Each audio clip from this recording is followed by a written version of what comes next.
Hello guys and welcome to TechRick's tutorial. In today's video, I will show you the step-by-step tutorial on how to change Skype name.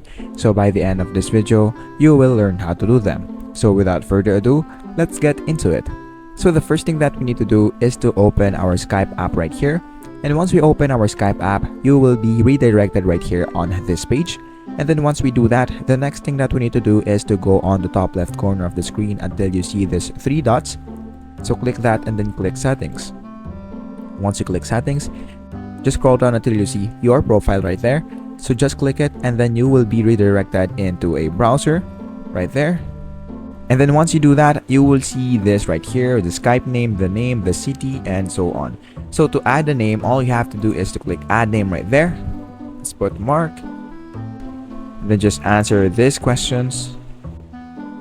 And then after that, just click save.